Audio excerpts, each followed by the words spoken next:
Bonjour à tous, nous sommes ensemble aujourd'hui pour vous présenter le fromage Saint-Moré de notre partenaire Savencia. Avec sa texture fondante en bouche et son goût laitier, le Saint-Moré donne une sensation unique de fraîcheur. Il s'utilise aussi bien à chaud qu'à froid dans toutes vos préparations.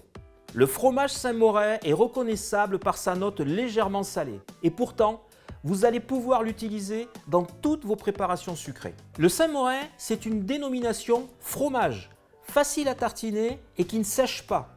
C'est également un magnifique support de saveur, facile à décliner, avec des épices, des graines, des fruits ou des aromates. Je vous présente aujourd'hui notre recette comme un nougat croustillant pistaché.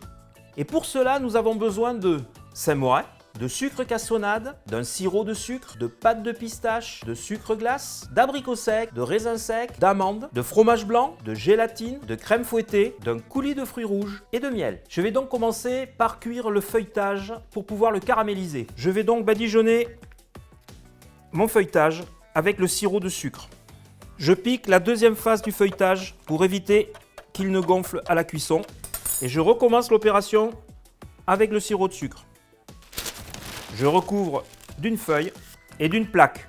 J'enfourne le feuilletage à 195 degrés pendant 12 minutes. Et en fin de cuisson, notre feuilletage est bien caramélisé. Je laisse le temps au feuilletage de refroidir en ambiant. Je vais donc réaliser maintenant le nougat au Saint-Moré. J'incorpore le Saint-Moré et le fromage blanc.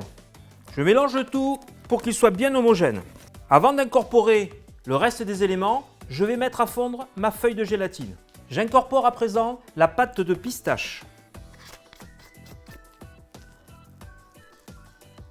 Je rajoute le grammage de sucre glace, mon grammage de fruits secs, le grammage de raisins secs, le grammage d'amandes. À cette étape, je peux rajouter la gélatine fondue et je peux enfin rajouter le dernier élément, la crème fouettée. Ma préparation est maintenant terminée, je vais pouvoir la débarrasser et la maintenir au frais pendant au moins 1 heure.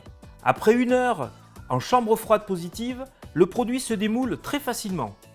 Il ne nous reste plus maintenant qu'à passer au dressage. Je vais maintenant tailler le feuilletage croustillant.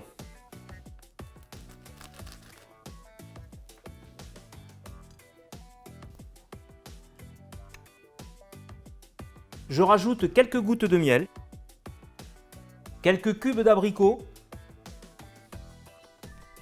et je propose un coulis de fraises pour accompagner notre croustillant. Je vous souhaite un bon appétit. N'oubliez pas que vous allez retrouver toutes nos recettes dans votre outil de gestion de production Maestro.